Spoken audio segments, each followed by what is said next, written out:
Hello and welcome to In the Kitchen with Matt. I am your host, Matt Taylor.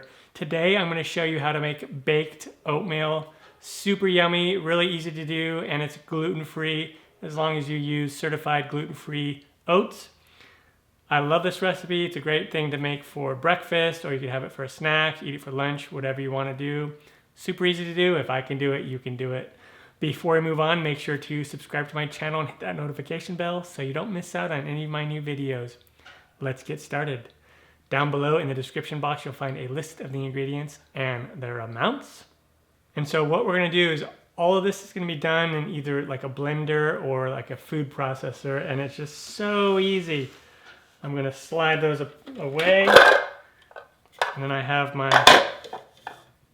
food processor. Or of course you can use a blender like I mentioned.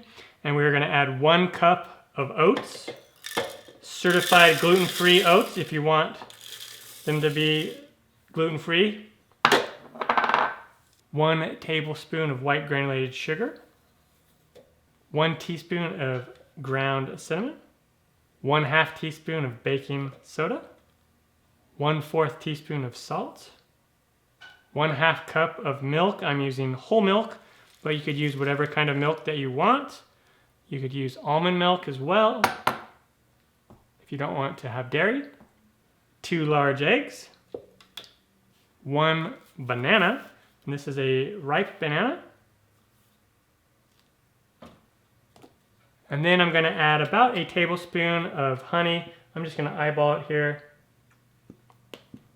And there you go. That's what's super easy about this is you just put everything in the food processor or blender, and then we just put that in there, put the top on, and we just blend this.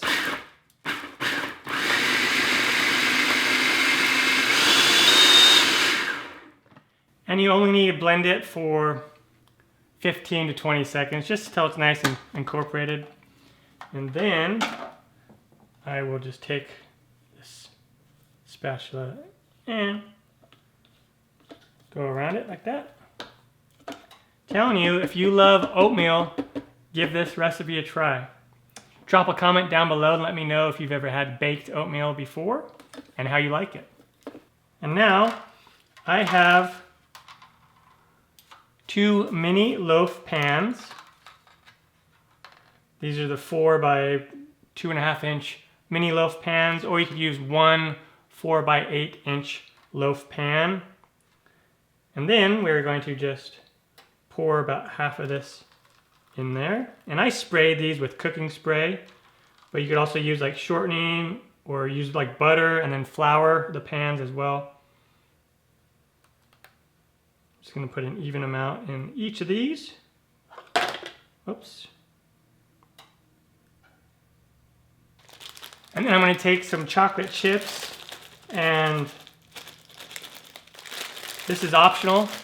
You can also put like raisins in there as well. I'm just going to put some chocolate chips there on the top, and it'll kind of soak down or go down a little bit into the oatmeal. And that was around a couple of tablespoons of the chocolate chips, and you could use whatever flavor chocolate chips that you want. All right, so there you go. That's literally all that you do, ready to go. And put it in an oven, a preheated oven, 350 degrees Fahrenheit, 176 Celsius. And we're gonna bake these for 25 to 30 minutes until when you poke it with a toothpick, the toothpick comes out clean. On to that step. And when it comes out of the oven, it'll look something like this. I actually baked this for about 35 minutes. I could have taken it out at 30 minutes, but I wanted it to get a little bit browner and be a little bit more firm. But you could actually even eat it at 25 minutes and just scoop it out with a spoon if you wanted to. Totally up to you. I like to have it like in a more firm loaf. And then I'm just gonna, you let this cool for 15 minutes or so, and then I'm gonna remove it from this. And then you can also put it on a wire rack if you want to cool all the rest of the way. This is still fairly warm, and that's quite all right. I want to eat it a little bit warm. So there you go, pretty cool. And then I'm just gonna cut off a little slice here. Super soft. what it looks like on the inside. Give it a taste.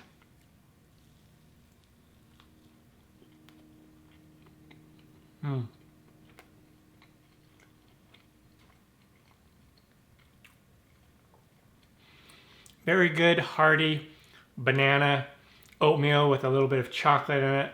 Super good, really easy. Not very sweet at all. You could always sweeten it up and add some more sugar if you want. Great little meal, and that's how I make baked oatmeal. Super yummy, give it a try. I'm Matt Taylor. This has been another episode of In the Kitchen with Matt. Thank you for joining me. As always, if you have any questions, comments, or requests, put them down below, and I'll get back to you as soon as I can. Thumbs up, down in the corner, push it. Don't forget to subscribe to my channel and check out my other videos. Take care. Time for me to dive into this. Oh yeah.